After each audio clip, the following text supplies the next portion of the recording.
At 021, 2 hours local time, a Ukrainian reconnaissance drone was orbiting at 19,000 feet above the Sea of Azov, 41 miles east of the Chonhar crossing. Its optical sensor was pointed west toward the narrow strip of causeway that connects mainland Kherson region to the Crimean Peninsula. For the past 19 days, that camera had watched the same stretch of road every single night, recording nothing but civilian traffic, fuel trucks, and the occasional supply column moving in small, careful groups of 3 or 4 vehicles. That night, the road was different. A column of headlights had formed on the northern approach, stretching back more than 2 miles into the darkness. The drone operator counted vehicles in the infrared feed: 14, 26, 41. The count kept climbing. Trucks carrying personnel, command vehicles with their distinctive antenna arrays, tanker trucks, and at the rear, 2 air defense vehicles trying to keep pace with a formation that was moving faster than it should have been. The Ukrainian officer watching the feed did not order a strike. He did not request artillery. He did not pass the coordinates to the nearest rocket battery. Instead, he wrote a single line into the mission log and let the convoy keep driving. That decision had been made 11 days earlier in a planning room hundreds of miles away, and it was the reason this convoy would not survive the next 40 minutes. To understand why Ukraine waited, you have to understand what the Chonhar crossing actually is. Crimea is a peninsula, and a peninsula has a finite number of ways in. There is the Kerch Bridge in the east, connecting Russia proper to the peninsula across the strait. There is the Chonhar crossing, a set of road and rail bridges spanning the Sivash, the shallow salt lagoon system that separates Crimea from the mainland. There is the Henichesk route further east, and there is the Perekop Isthmus in the west, a strip of land in places only 4 miles wide. That is it. 4 corridors, all of them narrow, all of them known, all of them mapped down to the meter. Everything Russia moves into Crimea by land has to pass through one of those 4 points: fuel, ammunition, replacement personnel, air defense components, spare parts for the Black Sea Fleet. Every single item travels a road that Ukrainian planners have been studying since 2022. For a military planner, that is not a target list. That is a funnel. The problem with a funnel is that the enemy knows it is a funnel too. Russia understood exactly how exposed those crossings were. Over 3 years, they had layered the approaches with air defense, moved convoys almost exclusively at night, broken large formations into small packets spaced miles apart, and installed electronic warfare systems designed to sever the guidance links of anything that came in low and slow. They had learned. They had adapted. By late in the war, a Russian convoy crossing into Crimea looked nothing like the sprawling, undefended columns of the first months, which meant Ukraine could no longer simply shoot at whatever appeared on the road. Firing at a 4-vehicle packet with an expensive precision rocket was a losing trade. Firing at a decoy column was worse. And firing at anything at all revealed the launcher position, the sensor coverage, and the timing pattern that Russia would immediately adjust to. So the Ukrainian approach changed. Instead of hunting convoys, they began studying them. For 19 consecutive nights, drones watched the crossings and recorded everything. Not just vehicle counts, but the intervals between packets, the average speed across the causeway, the position of escort vehicles within the formation, which packets carried air defense and which did not, how long it took for the trailing elements to clear the bridge span, whether the column halted on the southern side or continued directly toward Jankoy. They also recorded what was not there, which sectors of the sky the Russian radars were not scanning, which nights the Panzer crews rotated, how long the electronic warfare emitters stayed active after a column cleared, and how quickly they went silent afterward to save power and avoid detection. 19 nights of patient, boring, unglamorous data collection. No strikes, no visible activity. From the Russian side, the Chonhar corridor had gone quiet, and quiet was interpreted as safe. That interpretation was the first mistake. At 0219 hours, the convoy reached the northern checkpoint on the mainland side of the crossing. The lead vehicles slowed. Behind them, the column compressed like an accordion, each truck closing on the one in front as the formation funneled from a 2-lane approach road down to the single controlled lane across the bridge. This is the moment every planner waits for. A convoy in motion on an open road is a dispersed target. A convoy compressing into a checkpoint is something else entirely. The distance between vehicles collapses from 100 meters to 20. 41 separate targets become one continuous object, roughly 2,000 meters long and 8 meters wide. The drone operator recorded the compression and passed the timing forward. Somewhere in southern Ukraine, a fire control cell logged the moment and started a clock. The convoy was not the target. The convoy at the checkpoint was not the target either. Ukrainian planners had something more specific in mind, and it was another 12 miles down the road. The Russian officer commanding the movement had done most things correctly.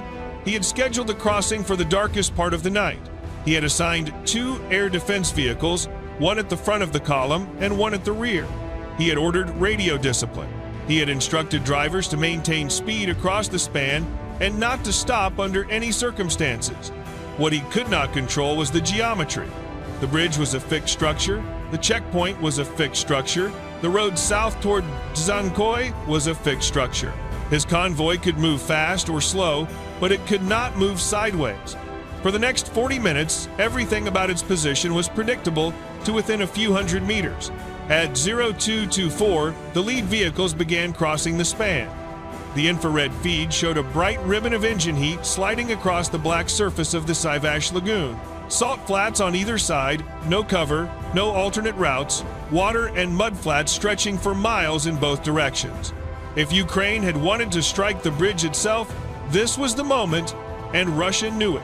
Every air defense sensor in the area was oriented toward the crossing, watching for exactly that. The Panzer crew positioned near the southern abutment had its radar scanning the northern and northeastern approaches, the direction from which every previous attack on Chonhar had come. Nothing came. The lead vehicles cleared the span, then the middle of the column, then the rear. By 0231, the entire convoy was on the Crimean side of the crossing, moving south on the highway toward Convoy, and the tension inside every one of those trucks had begun to drop. That psychological moment is worth understanding because it was engineered. Soldiers crossing a known danger point experience a spike of alertness followed by a sharp release once they're past it. Drivers relax their grip, gunners in exposed positions sit back down. The convoy commander marks the crossing as complete and shifts his attention to the arrival timeline instead of the threat picture. Ukrainian planners had counted on this. They had watched 19 nights of convoys make the same crossing, and they had watched every single one of them speed up and spread out slightly on the southern side because the perceived danger was behind them. The convoy was now inside Crimea. It was also inside the engagement envelope of weapons that had been positioned, aimed, and waiting for 11 days. At 023, 3 hours, the first thing to change was not an explosion. It was the sky. 6 Ukrainian one-way attack drones, small propeller-driven airframes built from composite and plywood, had launched 90 minutes earlier from a position far to the north. They had crossed the Sea of Azov at an altitude of 200 feet, well below the radar horizon of the coastal search systems, and they had spent the last 20 minutes loitering over open water east of the peninsula, engines throttled back, waiting on a preloaded orbit. Now they turned inbound. Their targets were not the convoy. Their targets were the radars. The Panzer S, one near the southern end of the Chonhar crossing, detected the first 2 drones at a range of 11 miles. Its radar was a capable system designed to track small, low-flying objects, and the crew reacted quickly. The turret slewed northeast. 2 57E, 6 missiles left the rails within seconds of each other, climbed, and turned toward the incoming targets. Both drones were destroyed. The intercepts were cleaned. From the Russian crew's perspective, the system had performed exactly as designed.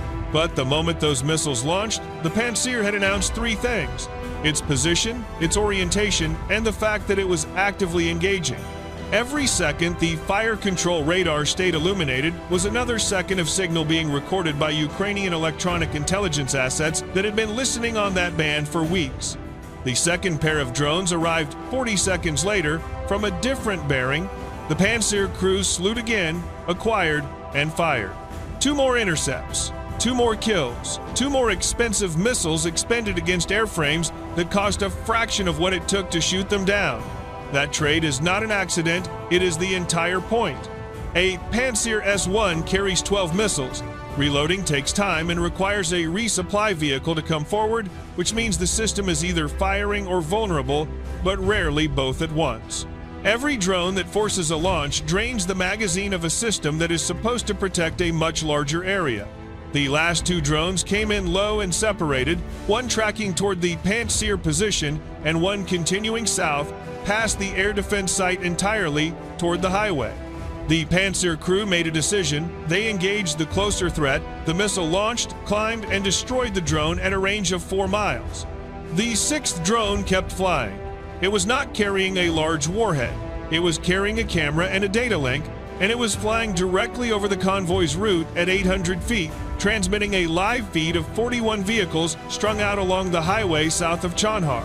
For the first time that night, Ukrainian planners were looking at the target in real time from directly above. At 0236, the convoy commander received a report that drones had been intercepted north of his position.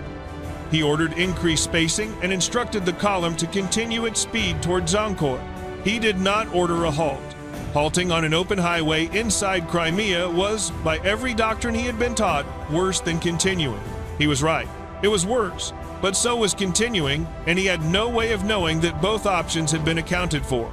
The road south from Chonhar toward Convoy runs roughly 22 miles across flat, open agricultural land. There are no forests, there are no ridgelines, there are irrigation channels, a few small settlements, and the road itself, elevated slightly above the surrounding fields. At mile 11, the highway passes over a drainage culvert and narrows where the shoulders drop away on both sides. It is not a bridge in any dramatic sense. It is a stretch of road perhaps 400 meters long where a vehicle cannot leave the pavement without ending up in a ditch. Ukrainian planners had identified that stretch 9 days earlier. They had studied satellite imagery of it, they had measured it. They had calculated how many vehicles would occupy it at any given moment at a convoy speed of 35 miles per hour with 50-meter spacing. The answer was 8. 8 vehicles inside a 400-meter box with nowhere to go. At 0241 hours, the lead elements of the convoy entered that box. 90 miles to the northwest, 3 HIMARS launchers had been sitting under camouflage netting since before sunset. Their crews had received firing data 40 minutes earlier and had spent the intervening time doing nothing at all except waiting for a single transmission. The transmission came at 0241 and 12 seconds. The launchers rolled forward from their hide positions, oriented and elevated. 12 GMLRS rockets left the tubes in a staggered sequence over 11 seconds. Each one carried a 200-pound warhead and a GPS inertial guidance package. Each one had been assigned a separate impact point along a 400-meter stretch of highway, timed so that all 12 would arrive within a window of roughly 4 seconds. The rockets climbed to a peak altitude of nearly 90,000 feet, arcing above the effective engagement ceiling of every short-range system defending the corridor, then began their terminal descent almost vertically. This is the part that Russian air defense in the area was least equipped to handle. Pantsir and Tor systems are optimized for targets moving horizontally through their engagement zone. A ballistic rocket coming almost straight down at high velocity presents a very short engagement window, a difficult tracking geometry, and no time for a second attempt if the first intercept fails. The Pantsir near Chonhar had 4 missiles left. Its radar detected the incoming rockets at a range of 18 miles, still high in their trajectory.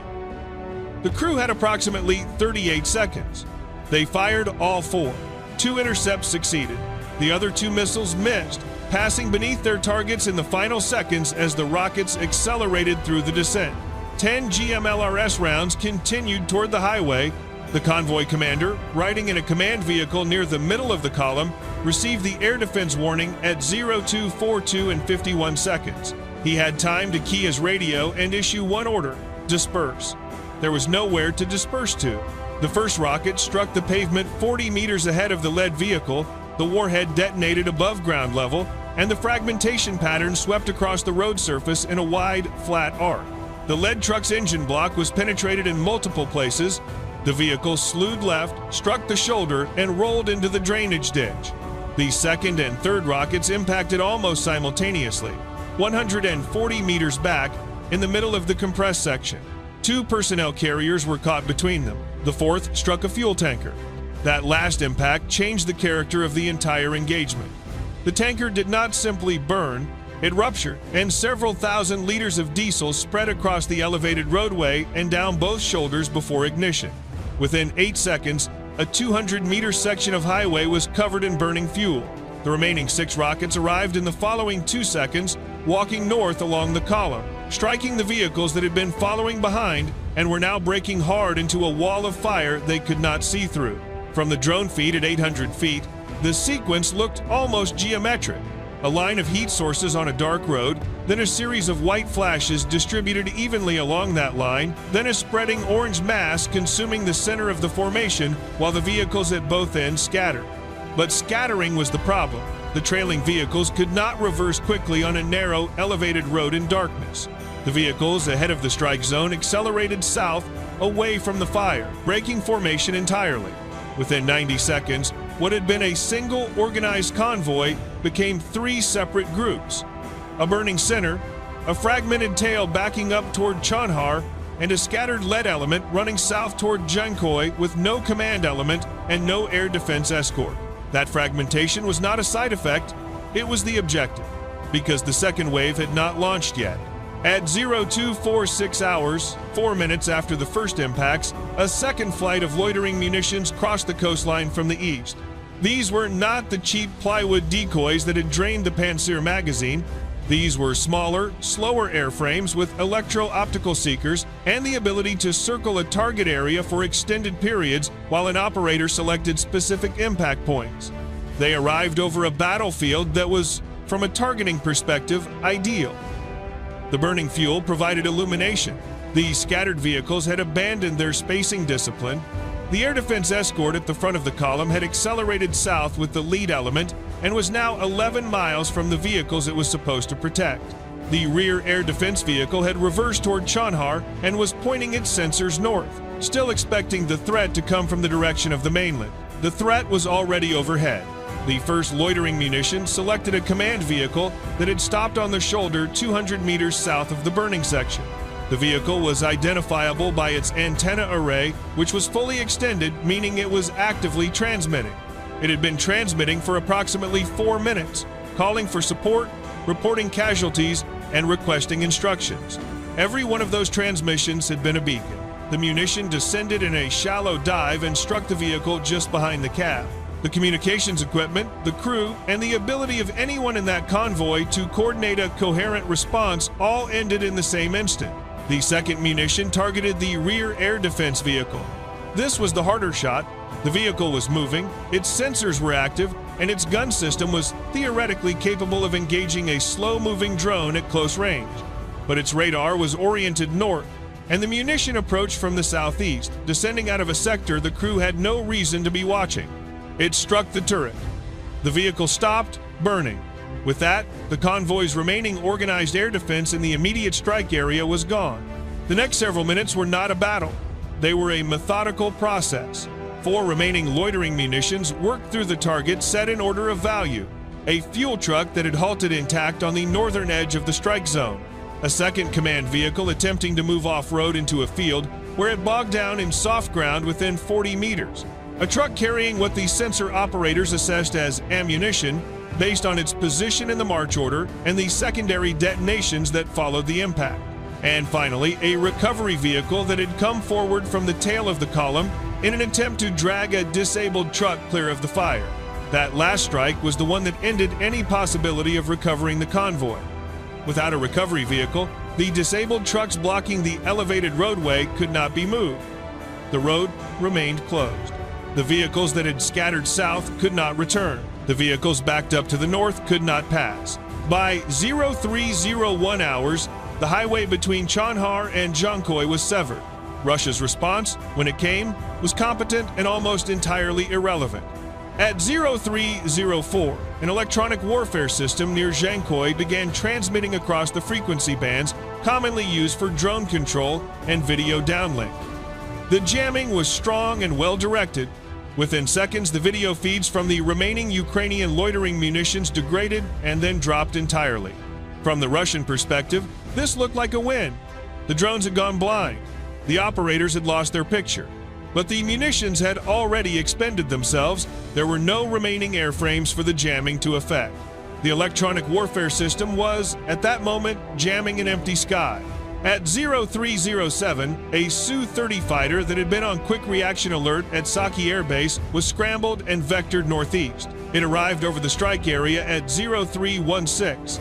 By then, every Ukrainian asset involved in the engagement had either been destroyed on impact or had already turned north and crossed back over the Sea of Azov at low altitude. The fighter orbited for 19 minutes, its radar sweeping empty airspace above a burning highway, and then returned to base. At 0322, Russian counter-battery radar in the northern Crimean sector reported a firing solution derived from the ballistic tracks of the incoming GMLRS rockets. The calculated launch point was passed to a strike element. 40 minutes later, that location was hit by a ballistic missile. The HIMARS launchers had left 71 seconds after their final rocket cleared the tube. By the time the counterstrike arrived, they were more than 30 miles away, dispersed, and back under cover. This is the pattern that has defined the corridor war around Crimea for 3 years, and it is worth stating plainly, Russia's individual systems generally worked. The Pantsir intercepted 4 of 6 drones and 2 of 12 rockets. The electronic warfare system successfully severed control links. The alert fighter launched and arrived. The counter-battery radar produced a firing solution. Judged as isolated performances, most of those systems did what they were built to do. They lost anyway because they were each fighting a separate piece of an engagement that had been designed as a whole. The decoy drones existed to drain the Pantsir magazine before the rockets arrived. The rockets existed to fragment the convoy and create a fixed burning obstruction. The obstruction existed to strip the surviving vehicles of their escorts and their mobility. The loitering munitions existed to remove command, communications, and recovery capability from a formation that had already lost the ability to move. And the timing between all 4 phases existed to ensure that no Russian system was ever given the opportunity to face more than one problem at a time in a sequence it could recognize. By the time the electronic warfare operators near Jankoy understood what kind of attack they were defending against, the attack was over. The material losses were significant, but not catastrophic in absolute terms. Ukrainian assessments and subsequent satellite imagery indicated the destruction or disabling of somewhere between 18 and 24 vehicles, including at least 2 command elements, 2 air defense vehicles, and a substantial portion of the convoy's fuel and ammunition transport. Personnel losses were never independently confirmed. The operational effect was larger than the vehicle count suggests, and it lasted considerably longer. The Chonhar-Jankoy Highway is not one of several options. It is the primary artery feeding the northern Crimean logistics network, and Dzonkoy itself is the junction where road and rail traffic distributes toward the air bases, the depots, and ultimately the Black Sea Fleet's coastal infrastructure. Closing that road for even 12 hours forces every subsequent movement onto secondary routes that are longer, narrower, and less able to handle heavy traffic. The road was closed for considerably longer than 12 hours. Clearing burned-out vehicles from an elevated roadway requires heavy recovery equipment, and heavy recovery equipment moving in daylight along a route that has just been demonstrated to be under observation is not a decision any commander makes casually. The deeper effect was behavioral. In the weeks that followed, Russian convoy patterns across the northern crossings changed measurably. Column sizes dropped. Intervals between packets increased. Movements shifted to less predictable hours. Air defense escorts were assigned in greater density, which meant fewer systems available to cover fixed sites elsewhere on the peninsula. Every one of those adaptations reduced Russian logistics throughput. A convoy of 41 vehicles moving as one formation delivers considerably more per unit of fuel, per unit of escort, and per unit of time than the same 41 vehicles moving in 10 separate packets across 3 nights. Ukraine did not need to destroy every convoy entering Crimea. It only needed to make large convoys unacceptably dangerous, which forced Russia into a permanently less efficient method of supplying the peninsula. That is the actual return on the operation, and it does not appear on any damage assessment. There is one final element to this that deserves attention, because it explains why the 19 nights of watching mattered more than the 11 seconds of firing. Ukrainian planners did not choose the target because it was the largest convoy they had seen. They chose it because it was the first convoy that matched a specific set of conditions they had been waiting for. Sufficient size to justify the expenditure, a crossing time that placed it at the culvert narrows during the window when the launchers were ready, and an air defense escort configuration that placed both protective vehicles at the extreme ends of the formation rather than distributed through it. That last condition was the critical one. 19 nights of observation had shown that Russian convoys varied in how they distributed their escorts. Some nights, the air defense vehicles rode in the middle third where they could cover the entire column. Other nights, they were split front and rear, which looked reasonable on a march order diagram, but left the center of the formation dependent on vehicles that would need to physically reposition before they could engage anything. On the night of the strike, the escorts were split front and rear. Ukraine had not created that vulnerability. They had simply waited 19 nights until it appeared on its own and had everything already loaded, aimed, and ready when it did. That is the part of modern warfare that does not photograph well. The rockets are visible, the burning highway is visible, the satellite imagery of destroyed vehicles is visible.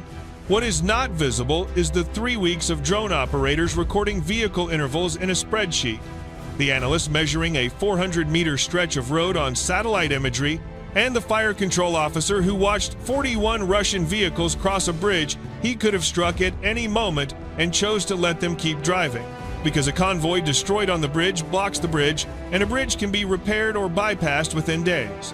A convoy destroyed 11 miles inside Crimea on an elevated road with no shoulders in the middle of the peninsula's primary logistics artery does something far more durable.